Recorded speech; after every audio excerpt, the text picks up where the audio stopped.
Sini dulu.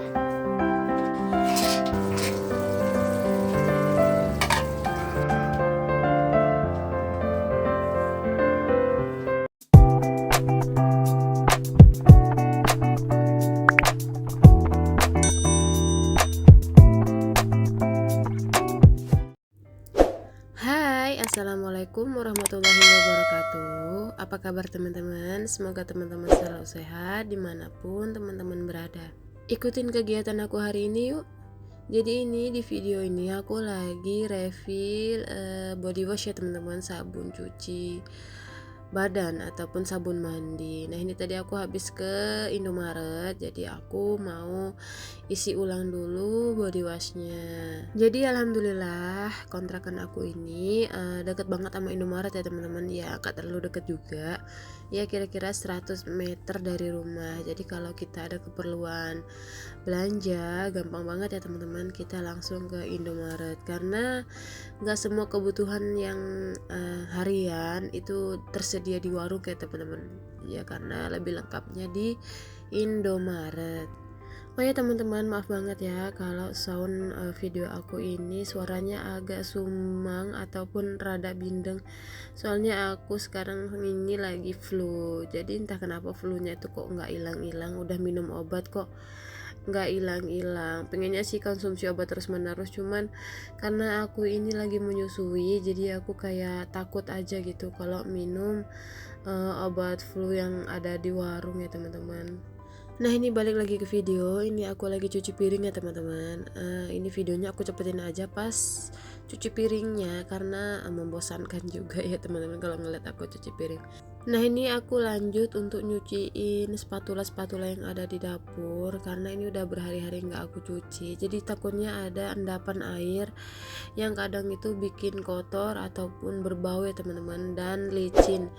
Nah biasanya kalau spatula yang tadi gantung kayak gini pasti ada endapan air ya teman-teman di wadahnya. Nah ini aku lanjut cuci juga beberapa sendok. Nah ini tempat sendoknya juga lumayan kotor ya teman-teman, ini udah beberapa hari nggak aku cuci. Nah penampakannya seperti ini, ada bekas minyak dan kayak jamur-jamur gitu. Nah ini taplak untuk tempat sendoknya juga kotor kena minyak-minyak. Nah ini mau aku lanjut cuci aja seperti ini. Nah ini kan tempat sendoknya ini bongkar pasang ya teman-teman, jadi gampang untuk dibersihkan. Dan sebenarnya ada kekurangannya, ada kelebihannya juga tempat seperti ini. Jadi kalau kelebihannya itu gampang dicuci karena bisa dicopot. Kekurangannya itu ya dia gampang copot-copot dari tempatnya atau kayunya ya teman-teman.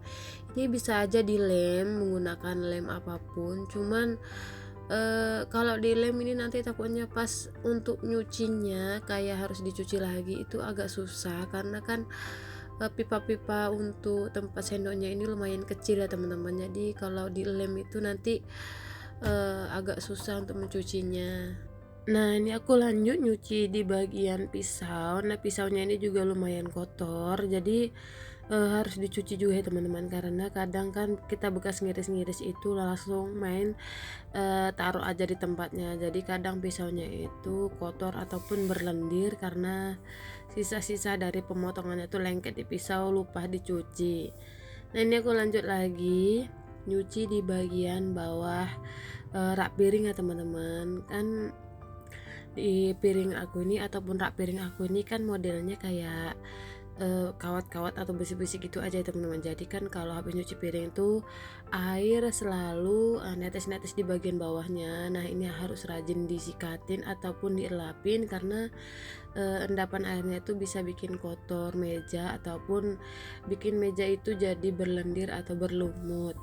Jadi di video kali ini aku mau share ke teman-teman untuk ngikutin kegiatan aku, yaitu tentang bersih-bersih dapur ataupun membersihkan peralatan dapur yang kotor. Jadi supaya teman-teman lebih semangat dan memperhatikan lagi peralatan dapurnya yang belum dibersihkan ataupun belum dicuci agar segera dicuci, karena peralatan dapur itu sangat penting ya teman-teman untuk diperhatikan, karena itu kan alat-alat untuk kita memasak, menyediakan makanan untuk keluarga. Jadi kalau bisa alat-alat yang di dapur itu terhindar dari kotoran ataupun debu-debu ya teman-teman.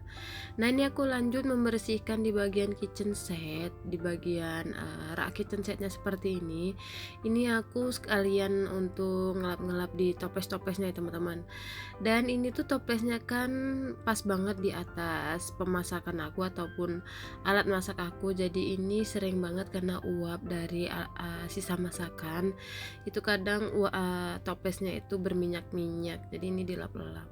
Nah ini lanjut setelah beberes di bagian dapur ini, aku mau share kegiatan aku yaitu tentang bersih-bersih kulkas. Nah ini kulkasnya nggak terlalu kotor juga, tapi aku mau bersihin dulu ya teman-teman. Nah ini ada beberapa obat juga di sini. Ini kan kadang obat itu tumpah ya teman-teman dari tempatnya, ataupun ada tetes-tetesan obat itu ke wadah kulkasnya, itu kadang membuat kulkas itu lengket-lengket. Ini mau dilap-lap dulu supaya nanti obat-obatannya lebih bersih dan enak aja gitu pas pengambilannya. Jadi kita tuh kalau mempunyai anak kecil ataupun balita, itu wajib banget kita tuh stok obat-obatan ya teman-teman di kulkas, seperti kayak obat batuk ataupun obat panas. Nah ini kenapa obat-obatan aku banyak, karena kemarin kan anak-anak sempet sakit beberapa hari, jadi ini masih ada sisa dan ini masih bisa dikonsumsi, makanya ini aku taruhnya di bagian kulkas aja. Jadi semalam aku tanya sama perawatnya ataupun suster yang ada di kliniknya, ini obat-obatan masih bisa dikonsumsi selama penyimpanannya di dalam kulkas, dan ini expirednya sampai tanggal expired ya teman-teman. Walaupun udah terbuka, yang penting kalau nyimpannya di dalam kulkas, expirednya tetap mengikuti tanggal expirednya obat. Nah ini selesai aku bebenah di bagian kulkas, ini aku lanjut di bagian ruang tamu aku yang berantakan, masya Allah seperti ini teman-teman. Jadi rumah yang memiliki balita itu ataupun seorang ibu yang memiliki balita itu pasti nggak kaget kalau rumahnya selalu berantakan ya teman-teman, dan itu sangat wajar. Nah seperti rumah aku ini contohnya, ini rumah aku nggak pernah beres karena emang aku masih memiliki anak-anak balita, yaitu umur 1 tahun dan 3 tahun yang lagi aktif-aktifnya. Setiap aku udah bebenah, setiap bantal-bantal ini udah dikemasin di tempatnya, pasti nanti diturunin lagi, dan seperti itulah seterusnya. Jadi jangan kaget ya teman-teman. Kalau teman-teman sekalian ada yang mau bertamu di rumah aku, pasti rumah aku keadaannya itu jarang banget yang namanya rapi. Tapi walaupun rumah selalu berantakan di siang hari, yang penting di malam hari usahakan rumah itu harus udah rapi ya teman-teman. Karena kalau siang kan nggak ada suami, nggak apa-apa anak-anak ngeberantakin seperti apa juga, kalau aku sih nggak masalah ya teman-teman, selagi mereka main di dalam dan nggak di luar. Yang penting nanti kalau sebelum ayahnya pulang, rumah itu harus keadaannya udah rapi. Karena kalau suami kerja udah capek-capek pulang kerja, ngeliat rumah berantakan pasti pikirannya ruwet ya teman-teman, dan jadi kayak bad mood gitu. Makanya aku usahain sebelum dia pulang itu rumah udah keadaannya rapi. Jadi lanjut lagi ke video, ini aku lagi bersihin karpet ya teman-teman, menggunakan sapu-sapu seperti ini. Karena kalau menggunakan sapu lantai itu agak susah juga di bagian karpet, jadi aku lebih baik menggunakan sapu lidi aja, karena ini lebih mempermudah untuk menyikat-nyikatin atau membuang-buang sampah yang ada di atas karpet. Nah ini tadi aku lagi masang cover TV ya teman-teman, tadi dimainin anak-anak jadi dicopot-copotin gitu, ini langsung dipasang.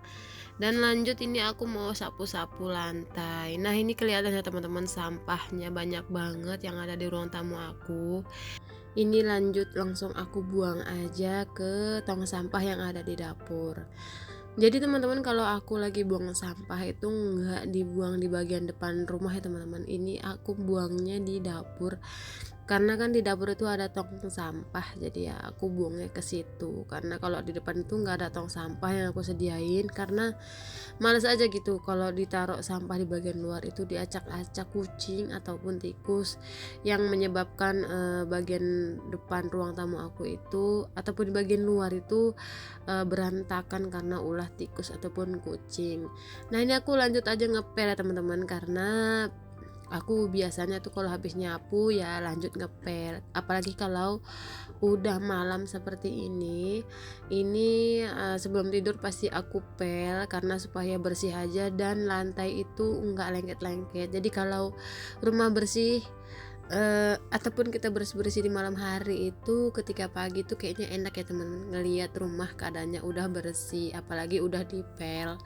Nah ini aku lanjut mau ngevakum ya teman-teman, karena tadi pas aku beberes di bagian sofa ini ada beberapa sampah yang kecil-kecil nggak bisa kejangkau sama tangan, dan ini harus disedot-sedot sama vakum. Jadi aku mau ngevakum sedikit ya teman-teman, nggak banyak juga. Ini biasa aku kalau ngevakum ini lebih fokus ke bulet-buletan yang ada di sofa ini teman-teman, karena ini sering kali menyimpan makanan ataupun sisa makanan masuk ke dalam bulat-bulatan sofanya seperti itu. Dan ini aku sedikit vakumin, disedot-sedot seperti ini supaya mengurangi debu-debu yang ada di sofa. Jadi sofa ini kelihatannya sebenarnya bersih ya teman-teman dari debu, tapi sebenarnya pas di vakum itu ada aja debu yang nempel di vakumnya ataupun wadah vakumnya itu. Jadi kalau aku pas cek ternyata debunya lumayan banyak ya teman-teman. Jadi ini harus di vakum emang sofanya beberapa hari sekali untuk menghindari kita dari debu-debu, supaya anak kita itu terhindar dari flu ataupun batuk. Apalagi aku memiliki anak balita ya teman-teman, ini sangat bahaya banget buat mereka kalau aku enggak rajin-rajin untuk membersihkan debu-debu yang ada di sofa ataupun yang ada di karpet. Nah buat teman-teman sekian dulu ya video dari aku kali ini, yaitu tentang beberes-beres rumah. Semoga video yang aku upload ini bermanfaat untuk teman-teman agar lebih semangat lagi dalam beberes rumah ataupun bersih-bersih rumah. Jangan lupa klik subscribe dan aktifkan tombol loncengnya di channel ini. Sampai jumpa di video aku selanjutnya. Dadah. Assalamualaikum warahmatullahi wabarakatuh.